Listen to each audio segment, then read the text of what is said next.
नारायणं नमस्कृत्य नरं चैव नरोत्तमं देवीं सरस्वतीं व्यासं ततो जयमुदीरयेत्। নারায়ণ মা সরস্বতী এবং ব্যাসদেবকে প্রণাম জানিয়ে ভক্ত শ্রোতা বন্ধুদের শুভেচ্ছা জানিয়ে আজকের রামায়ণ কথা শুরু করছি। আমরা পাঠ করছি কৃত্তিবাসী রামায়ণের লঙ্কাকাণ্ড থেকে। লক্ষণের চেতনা ফিরে এসেছে, গন্ধমাদন পর্বত স্বস্থানে ফিরিয়ে দেওয়া হয়েছে, সূর্যদেবের মুক্তি হয়েছে। এখন রাবণ খুব চিন্তিত।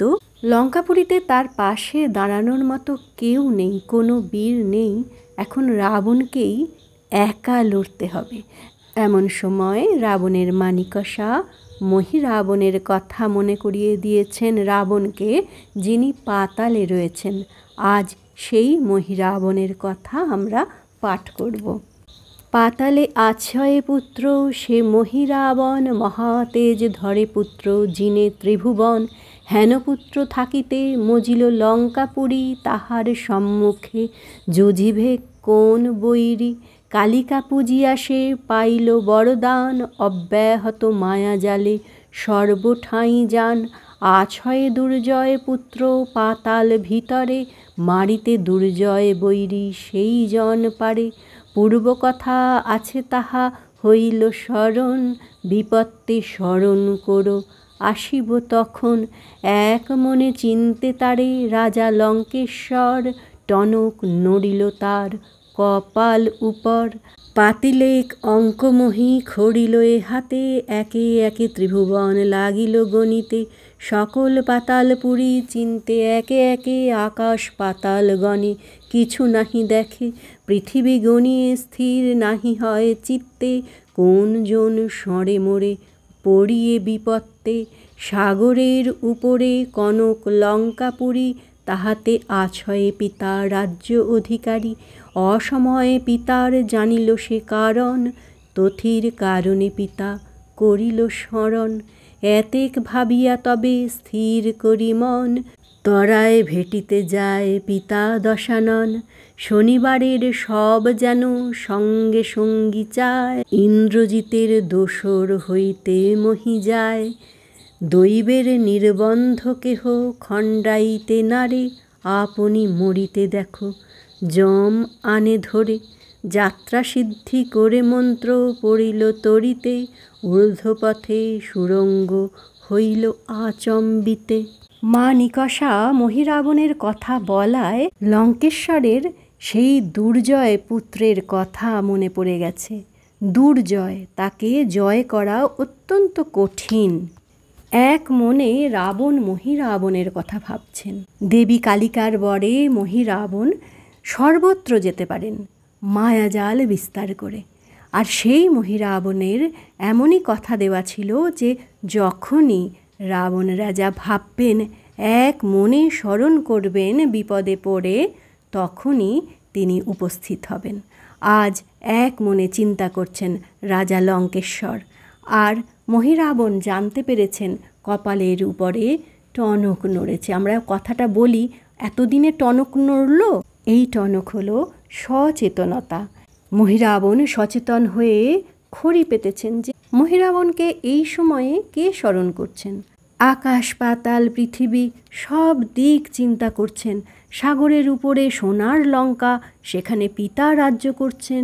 তা এ সময়ে পিতা কেন তাকে স্মরণ করছেন? তাহলে তো এখনই যেতেই হয়। গল্পকথক যেমন বলেন না মাঝখানে কথা, সেই রকম বলছেন যে শনিবারের মৃতদেহ যেন সঙ্গে সঙ্গী হচ্ছে। মহি আজ ইন্দ্রজিতের দোসর হতে যাচ্ছে, মানে ইন্দ্রজিতের যা পরিণতি, সেই পরিণতি মহির হবে। দৈবের নির্বন্ধ, এ কে খণ্ডাতে পারে? যাত্রা সিদ্ধ যাতে হয় সেজন্য মন্ত্র পড়ে ঊর্ধ্বপথে সুরঙ্গ করে মহি উপনীত হলেন লঙ্কেশ্বর রাবণের কাছে। অবিলম্বে উপনীত লঙ্কার ভিতর, সিংহাসনে বসি কান্দে রাজা লঙ্কেশ্বর। মহি দেখি মহারাজ ত্যাজে সিংহাসন, আলিঙ্গন দিয়া কোলে লইল নন্দন। কোলেতে করিয়া শিরে করিল চুম্বন, মহি কইল রাবণের চরণ বন্দন। সিংহাসনে দুজনে বসিল একাসনে, করজোরে করি মহি বলে পিতৃস্নানে। কোন কার্যে পিতা মোরে করিলে স্মরণ, আজ্ঞা করো উদ্ধারিব কোন প্রয়োজন।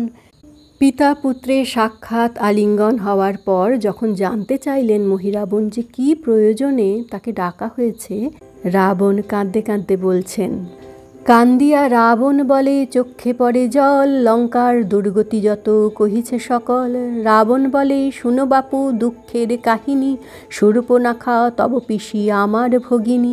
হইয়া মানুষ বেটা কাটে নাক কান, কেমন সহিব প্রাণে এত অপমান। মহি বলে কহ পিতা শুনি বিবরণ, আচম্বিতে নাক কান কাটে কি কারণ। হঠাৎ করে যদি নাক কান কাটার কথা বলে যে কেন হঠাৎ নাক কান কাটা গেল, মহিরাবণ জানতে চাইবেন না? আমরাও জানি রাবণ কিভাবে সেইটা পরিবেশন করছেন, নিরপেক্ষভাবে। কি রাবণ বলে শূর্পণখা ভগিনী কনিষ্ঠা, হইয়া বৈধব্য দশা সদাচারে নিষ্ঠা। লঙ্কার ঐশ্বর্য সুখ পরিত্যাগ করি, পঞ্চবটী বনে ছিল হয়ে বনচারী। 14,000 নিশাচর খর দূষণ, দিয়াছিল শূর্পণখায় করিতে রক্ষণ। গিয়াছিল শূর্পণখা পুষ্প অন্বেষণে, এতে প্রমাদ হবে আগেতে না জানে। দশরথ নামে রাজা জন্ম সূর্যবংশে, শ্রীরাম লক্ষ্মণেরে পাঠায় বনবাসে। সঙ্গেতে বনিতা তার সীতা নামে নারী, শূর্পণখা সঙ্গে কহে বাক্য দুই চারি। পুষ্প লাগি রসভাস নারী দুই জনে, কোপ করি নাক কান কাটিল লক্ষণে। ফুল নিয়ে শূর্পণখা সীতার মধ্যে রসভাস হয়েছিল, এটা কি সত্যি? সমাজে আমরা এরকম কত দেখি, ঘটনা এইভাবেই ঘুরে যায়, কিন্তু বিচার সবসময় সত্যের পক্ষে, ন্যায়ের পক্ষে। দেখি আর কি বলা হলো। এই অপমান কহে সে খর ও দূষণে, সৈন্য লয়ে যুদ্ধ গিয়া করিল দুজনে। করিয়া তুমুল যুদ্ধ দুজনার সনে, রাক্ষস 14 পরে রাম বাণে। লঙ্কাতে আসিয়া ভগ্নী কান্দে মন দুঃখে, সর্ব অঙ্গ জ্বলে গেল কাটা নাক দেখে। জিজ্ঞাসিলাম এ দুর্গতি করিলে কেটা, শূর্পণখা বলে দাদা নর এক বেটা। 2 ভাই আসিয়াছে পঞ্চবটী বনে, পরমা সুন্দরী এক নারী তার সনে। শূর্পণখা মুখে শুনে এ সকল কথা, কোপে হরে আনিয়াছি রামের বনিতা। বনের বানর সব সহায় করিয়া, সাগর বান্ধিল রাম গাছ পাথর দিয়া। সাগর বান্ধিয়া রাম লঙ্কা পুরিবে রে, ইন্দ্রজিৎ বীরবাহু সবে রণে পড়ে। সৈন্য সামন্ত মেরে দর্প কইল চূর্ণ, রণে মইল সহোদর ভাই কুম্ভকর্ণ। দুর্জয় লক্ষণে রামে জিনিতে না পারি, সংকটে পড়িয়া বাপু তোমার যে সরি। এসব কথা মহিরাবণ শুনে কি করলেন? রাবণ কহিল যদি এক এক কাহিনী, সে মহি রাবণ কহে জোর করি পানি। স্বর্ণপুরী লণ্ডভণ্ড হইল তব দোষে, সাত ডাকিলে সব করিয়া বিনাশে। সাগরের পারে যবে শ্রীরাম লক্ষণ, তখন আমারে কেন না কইলে স্মরণ। মম ডরে দেব দানব সবে করে শঙ্কা, আমি বিদ্যমানে মজে স্বর্ণপুরী লঙ্কা। তোমার দোষে সমস্ত শেষ হয়ে গেল যখন, তখন আমাকে ডাকছো। শ্রীরাম লক্ষণ যখন সমুদ্রের ওপারে পার হয়ে আসেনি, তখন কেন বলনি? আমার বানেতে টান না সহে সংসারে, নর বানরেতে এত অপমান করে। মোর ডরে দেবগণে যায় স্বর্গ ছাড়ি, বেঁধে আনি দেবগণে গলে দিয়া দড়ি। ত্রিভুবনে হেন কথা কোথাও না শুনি, যারে খাই সেই খায় অপূর্ব কাহিনী। কটাক্ষে মারিব যারে তার সঙ্গে রণ, হেন মায়া করিব না জানে কোনো জন। ইন্দ্র শচী থাকে যদি এক সিংহাসনে, শচীরে আনিতে পারি ইন্দ্র নাহি জানে। নর বানর ভুলাইব কত বড় কাজ, আর দুঃখ না ভাবিও শুনো মহারাজ। শ্রীরাম লক্ষণ তব বৈরী 2 জনে, নরবলি দিবলয়ে পাতাল ভুবনে। নর এবং বানর দুজনেই তো আমাদের শত্রু, দুজনকেই বলি দেব। শচী আর ইন্দ্র যদি এক সিংহাসনে বসে থাকে, আমি শচীকে ধরে আনতে পারি, ইন্দ্র জানতে পারবে না। আমার এতই প্রতাপ, সেখানে নর বানর তো তুচ্ছ। রাম লক্ষণেরে আর নাহি তব শঙ্কা, সীতালয়ে ভোগ করো স্বর্ণপুরী লঙ্কা। মহিরাবণ পিতার দোষ দেখলেন। কি দোষ? না সময়ে মহিরাবণকে খবর দেওয়া হয়নি। আর সত্যিই যে অন্যায় হয়েছিল সেগুলো জানতেই পারলেন না মহিরাবণ। উল্টে আরও এক অন্যায়ের কথা বললেন, যে সীতাকে নিয়ে ভোগ করো। এমন পাপিষ্ঠকে তো আর বাঁচিয়ে রাখা চলে না। মহি যদি করিলেক এতেক আশ্বাস, হাত বাড়াইয়া যেন পাইল আকাশ। রাবণ বলে, পুত্র তুমি প্রাণের সমান, তোমা হইতে আমার হইবে পরিত্রাণ। বুঝিলাম তোমা হইতে বৈরী হবে ক্ষয়, তোমার গুণেতে মোর সর্বত্রেতে জয়। মহি বলে, শুনো পিতা লঙ্কা অধিকারী, স্থির হয়ে বৈশ্য তুমি, আমি মারি বৈরী। আমরা মহি রাবণের মায়া প্রবন্ধের কথা পরের দিন জেনে নেব। আজকের রামায়ণ কথার এখানেই বিশ্রাম। রামায় রামচন্দ্রায় রামভদ্রায় বেধসে রঘুনাথায় নাথায় সীতায়া পতৈ নমঃ।